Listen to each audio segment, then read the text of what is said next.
గర్ల్స్‌కి ఈ సర్వీక్స్ సంబంధించినటువంటి క్యాన్సర్ వస్తుంది మన ముఖద్వారానికి, గర్భాశయ ముఖద్వారానికి.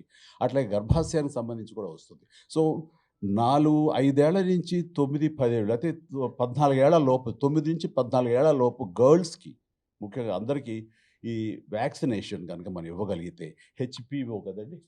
హెచ్‌పివియే.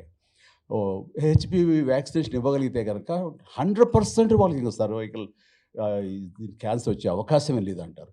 అట్లాగే మన ఇక్కడ ఇండియాలో సంబంధించి విమెన్‌కి ఆహ్, వాళ్ళు ఎక్స్‌పోజ్ అయినా సరే, పెళ్ళైనా ఏవైనా సరే, ఒక 45 ఏళ్ల వరకు కూడా ఆ హెచ్‌పివి వ్యాక్సినేషన్ అనేది ఇవ్వండి మంచిదే అని అంటున్నారు. అది తీసుకోవడం మూలంగా తప్పేమి లేదు. సో, దానికి కావాల్సిన యాంటీబాడీస్ తయారవుతాయని కూడా అంటున్నారు. కాబట్టి నేను సజెస్ట్ చేసేదేంటంటే 9 సంవత్సరాలు, 10 సంవత్సరాల నుంచి 20, 30, 40 సంవత్సరాల వరకు కూడా గర్ల్స్ అనేది ఒక చిన్న వ్యాక్సినేషన్ హెచ్‌పివి అనే వ్యాక్సినేషన్ వేయించుకుంటే వాళ్ళకి ఈ సర్వైకల్ సంబంధించినటువంటివి రాకుండా పోతుంది. అట్లాగే యూట్రస్ సంబంధించి లోపల ఇన్నర్ లైన్ కొంచెం థికెన్ అయితే గనక అది కూడా అల్ట్రాసౌండ్ ద్వారా తెలుస్తుందంటారు. అలాంటి ఫ్రీక్వెంట్‌గా చేయించుకోవడం మూలంగా ఆ ఈ గర్భాశయ సంబంధించి కూడా రాదు.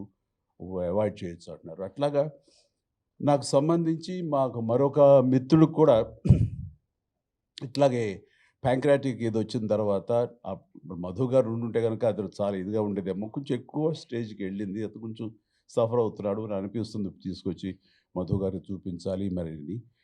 ఇట్లాగా ప్రతి దానికి కూడాను మనకి అవాయిడ్ చేసి దాన్ని తప్పించుకునే అవకాశాలుంటాయి ఎర్లీ డిటెక్షన్ చేస్తుంటే గనక.